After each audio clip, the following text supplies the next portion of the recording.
அவர் decide பண்ணிட்டாருன்னா green light கிடச்சிடும், சமாதானம் வந்துடும்.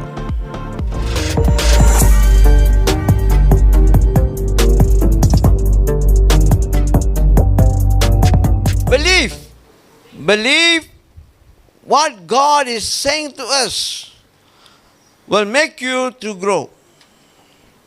Hallelujah. To grow. புரியுதா?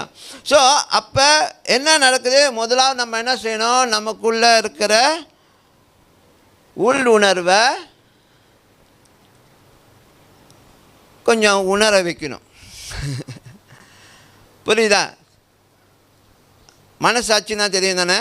மனசாட்சி எதாகிலும் ஒன்று தப்பாக நடக்க போகுதுன்னா உங்களுக்கு ஒரு மாதிரி மனசில் குழப்பமாக இருக்கும், நமக்குள்ளே ஒரு குழப்பமாக இருக்கும். இதெல்லாம் நம்ம சொல்லுவோம், சில நேரத்தில் அது ஆண்டு சித்தம் இல்லையா, உங்களுக்கு குழப்பமாக இருக்கும். அதனால் எல்லா நேரத்திலும் குழப்பம் ஆண்டு சித்தம் இல்லைல்ல.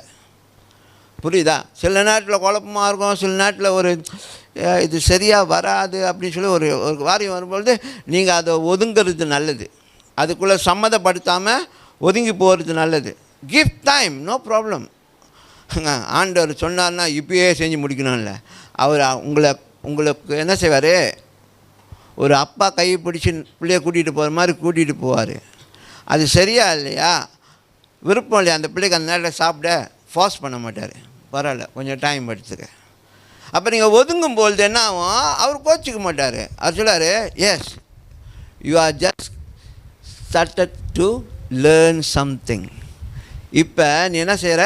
சில காரியத்தை கற்றுக்க ஆரம்பிக்கிற.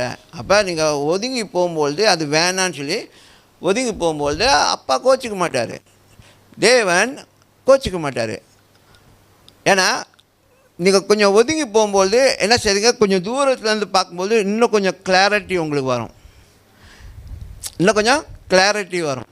அந்த கிளாரிட்டி வரும்பொழுது அப்போ தான் தெரியும், ஓகே இது நமக்குரியதல்ல. அப்போ நீங்கள் டிசைட் பண்ணுவீங்க, this is to be abandoned, இதை நிப்பாட்டணும், இந்த முயற்சியை நான் நிப்பாட்டணும் அப்படின்னு. சரியா? அவர் டிசைட் பண்ணிட்டாருன்னா க்ரீன் லைட் கிடச்சிடும், சமாதானம் வந்துடும்.